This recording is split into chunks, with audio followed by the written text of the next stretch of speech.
गांव वाले बताते हैं कि अमेरिका से भारत आते वक्त उनका हवाई जहाज क्रैश हो गया, जिसमें हरिमोहन जी का पूरा परिवार एक साथ खत्म हो गया।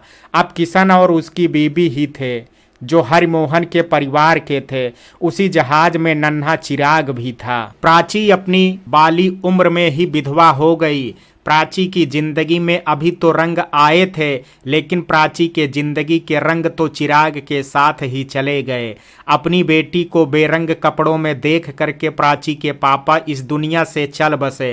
प्राची के परिवार में प्राची की मां ममता और पापा सोनू ही थे, लेकिन पापा की मृत्यु के बाद अब ममता जी और उनकी बेटी प्राची अकेले ही रह गए थे। अब दो विधवा एक घर में अकेली रहती थी। प्राची के मामा सुमित ने अपनी बहन ममता और भांजी प्राची को अपने पास हरिद्वार बुला लिया। गंगा के घाट के नजदीक ही सुमित का घर था। जब भी गंगा घाट में आरती होती तो आसपास के घरों के लोग आरती में लीन हो जाते। सुमित जी की बीबी अलका को प्राची और उसकी मां ममता का वहां आना पसंद नहीं आया, इसलिए जब सुमित घर में नहीं रहता था तो प्राची और उसकी मां को बहुत भला बुरा बोलती थी। लेकिन ये समाज कहाँ किसी को चैन से रहने देता है। वहीं किसी ने बताया कि इनके घर में दो विधवा रहती हैं। फिर क्या था, प्राची और उसकी मां ममता को विधवा आश्रम ले जाया गया।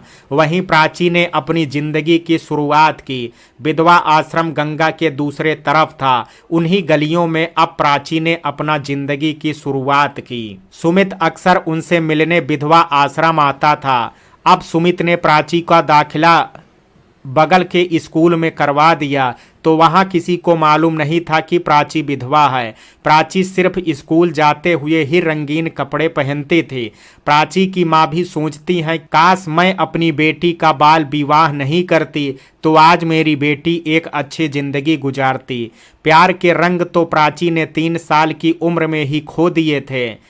प्राची अब बड़ी होने लगी थी। प्राची ने भी अब हकीकत जान ली थी। धीरे धीरे प्राची के स्कूल जाने की बात समाज के कानों तक पहुंच गई। लोगों ने इसका विरोध किया। ममता जी को लगा अब मेरी बेटी नहीं पढ़ पाएगी, लेकिन तभी आश्रम के सफाई कर्मचारी ने बताया कि एक इंसान आपकी मदद कर सकता है, उनके सामने कोई भी कुछ नहीं बोलता। ममता जी ने अब उस हवेली की तरफ जाने की सोची। जब ममता जी वहां पहुंचती हैं तो उनकी मुलाकात किशन जी से हुई। दोनों अनजान थे एक दूसरे की हकीकत से।